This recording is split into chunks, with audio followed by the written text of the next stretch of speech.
स्वामी जी, ध्यान करते हुए करीब मतलब 5-6 महीने से ऐसा हो रहा है कि ऐसा लगता है जैसे नीचे से ऊर्जा चढ़ी है, अपने आप गले तक आई, सांस बढ़ती है और वो फिर सिर में इकट्ठी हो जाती है। लेकिन उसी टाइम पे, सेम टाइम पे पैर में दर्द शुरू हो जाता है और ये कम से कम 4-5 महीने से रिपीट हो रहा है कि टाइमिंग बिल्कुल मैच करती है। जैसे सिर में कुछ होता है, लगता है अब कुछ होने वाला है, तो उसी टाइम पे पैर का दर्द शुरू हो जाएगा। तो अब वो ये समझ में नहीं आ रहा कि लाइक उससे आगे जाने से कैसे जाया जाए। वो दर्द इतना होता है कि आपको पैर बदलने पड़ते हैं और जैसे आप पैर बदलोगे तो सारा सिस्टम टूट जाता है, फिर वो ज़ीरो पे आ जाते हो आप। और ये रिपीट हुए जा रहा है कई महीने से। तो आप बताइए थोड़ा। कुछ एक सवालों के जवाब ढूंढने पड़ते हैं और हम कहें कि हर सवाल के जवाब भी ढूंढना चाहिए। तो एक साथ उसमें सवाल तो है नहीं, वो उत्तर ही है। कोई भी मेडिटेशन बोले, कोई भी योग से जुड़ा हुआ कृत्य बोले, ये कृत्य है, उसकी एक अवस्था है। आप ऐसे समझो, एक अपने पूरे शरीर को उठा के किसी जब यात्रा पे जाते हो तो यात्रा की एक मंजिल है। वहां पहुंचने के बाद शरीर या तो विश्राम मोड में आ जाएगा या बोलेगा परिक्रमा पूरी हो गई, चलो वापस घर चलते हैं। तो वापस हम लौटते नहीं लौटते हैं। तो सेम प्रक्रिया यहाँ पर भी है। यात्री रूपी, इसको मन रूपी यात्री बोले, आपका मन ध्यान की मुद्रा में बैठा है। जैसे आप मुझे बैठे हुए आप देख रहे हो, ये एक मुद्रा है। एक मुद्रा, मुद्रा का मतलब उस अवस्था में उस अंदर जो चेतना है उसने चलना शुरू किया है।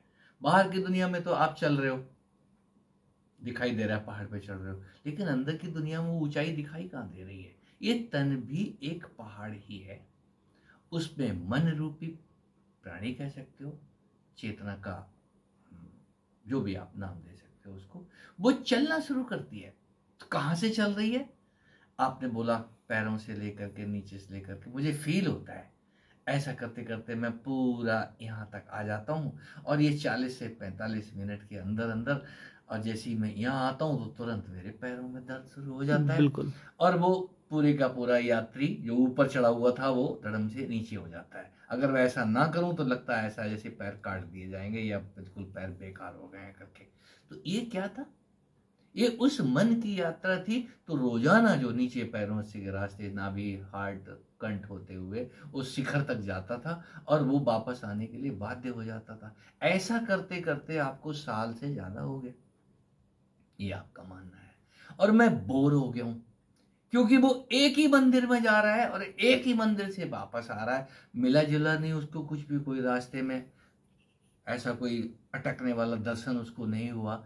कोई सांप दिख जाए, कोई लड़की दिख जाए, कोई ऐसा चीज दिख जाए जिससे वो हतप्रभ हो जाए, ठिठक जाए, अपने आप को थोड़ा देर गुफ्तगू कर ले, कोई संत दिख जाए, वो बोर हो गया यात्री। लिहाजा उसने शिकायत करना शुरू कर दिया। बोले यार क्या बकवास है, रोजाना ऊपर जाता हूँ और नीचे आ जाता हूँ, यार ये तो गड़बड़ है? तो मैं क्या करूँ, इसको छोड़ दूँ? है तो आप ना छोड़ दो और ना पकड़ लो। उस यात्री के साथ में कोई साथी और भी है जिसको आप तन कह सकते हो। क्यों?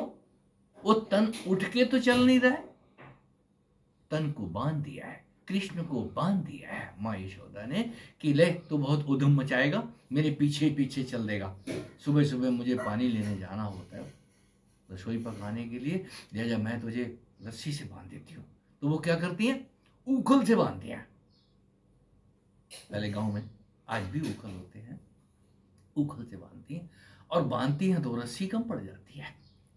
रस्सी कम पड़ जाती है तो कृष्ण खूब हंसते हैं बैठ के, रस्सी कम पड़ गई, मैया मैं लेके आऊं रस्सी। तो कहानी है वो 4 अंगुल रस्सी कम पड़ती है, सिर्फ 4 अंगुल रस्सी। 4 अंगुल की रस्सी कम पड़ना कोई मतलब है? थोड़ा टाइट करके बांध सकती थी, लेकिन नहीं, बेटे को दबाव भी नहीं आना चाहिए। वो 4 अंगुल की रस्सी के खातिर झुंझलाती रहती है। और कृष्ण जब वो रस्सी लेकर के आते हैं तो जो 4 अंगुल कम पड़ रही थी वो पूरी हो जाती है। हमारे ऋषियों ने गूढ़तम शब्दों में जो कहने की भाषा थी वो कहानियों में ढाली है। 4 अंगुल की रस्सी, आपके लिंग की लंबाई 4 अंगुल से ज्यादा नहीं है, 4 अंगुल, और रस्सी 4 ही अंगुल की है। 10 से 12 साल की अवस्था के कृष्ण महा उद्यमी, सुबह उठ के हम फिर भी मम्मा तो चाहिए ना, तो लिहाजा वो काम से बांधती है। 10 से 12 साल के बाद आपका काम एक्टिव हो जाता है। 9 साल, 8-9 साल से काम एक्टिव होना शुरू हो जाता है।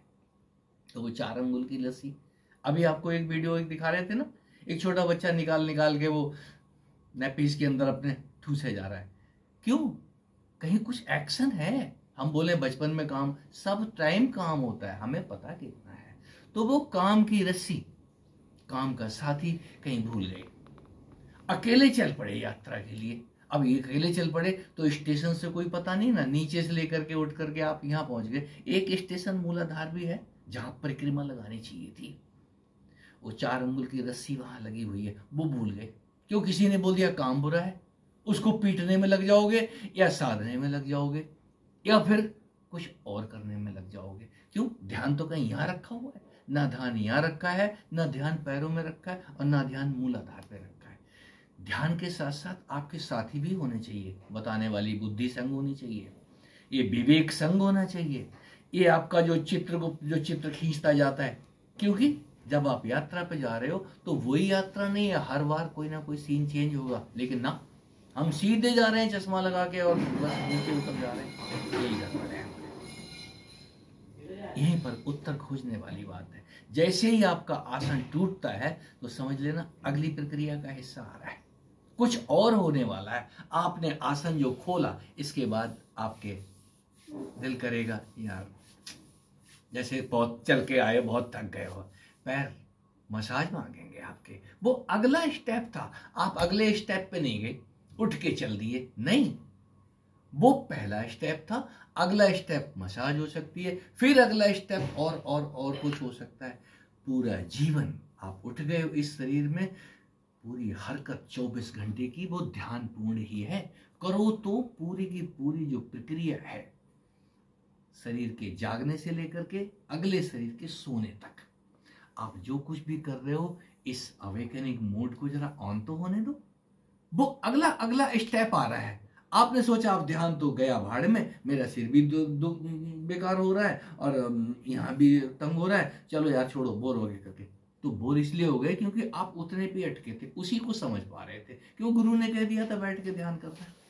तो गुरु कभी ये आधा अधूरा ही तो बात कहेगा ना, पूरी बात हम कह पाते हैं, पूरी बात कभी कह नहीं पाते। और वो इति सिद्धम वाला, बाहर की दुनिया में तो इति सिद्धम कर दिया, भाई बात खत्म, वही दफा हो जाओ। लेकिन नहीं, वो बात खत्म नहीं होती, अगला एपिसोड बच जाता है हमेशा। तो आपकी जो प्रक्रिया, अभी आप जो पैरों पे हाथ चला रहे हो, कहीं वो डिमांड है उस जगह की कि भाई थोड़ी मेरी मसाज कर दो, तो वो सेवा करने वाला भी आपका साथी, जिसको हम बल कहते हैं, बलराम कहते हैं, लक्ष्मण कहते हैं। ना कहीं लक्ष्मण अलग है, ना सीता माँ अलग है, और ना ही राम जी अलग है। इसी बाड़ी में वो तीनों, आपका बल लक्ष्मण है, आपका बल बलराम है, और आपसे ही जो प्रेम कर रही है वो आपकी प्रेसी। आप राधा बोलो, रेणु बोलो, जो कुछ भी नाम दे लो, वो अंदर वाली आपकी सेवा के लिए प्रस्तुत हो जाती है। या आप जेंट्स हैं, लेडीज हैं, तो वो प्रस्तुत हो जाता है। ला मैं पैर दबा दूं, है पैर दबा दूं वाली प्रक्रिया, तेरे पंजे दबा दूं, ये कभी किया आपने? किया? अगर किया होता तो इसको भी समझ जाते। गुरु ने ये भी बताया था, क्योंकि गुरु को करते हुए देख लेना बहुत बड़ी बात है। तभी हमने कहा है गुरुओं के पास जाके रहना चाहिए, गुरु के कृत्य को बड़ी बारीकी से देखना चाहिए। गुरु कैसे खाता है, गुरु कैसे बोलता है, गुरु कैसे सोता है, उसका हर कृत्य अनुकरणीय नहीं है। उसको गौर से देखो कि यार वो करता क्या है। वो तो कोई बोर नहीं होता, गुस्सा भी होता है तो ऐसा लगता है जैसे फूल झड़ रहे हैं।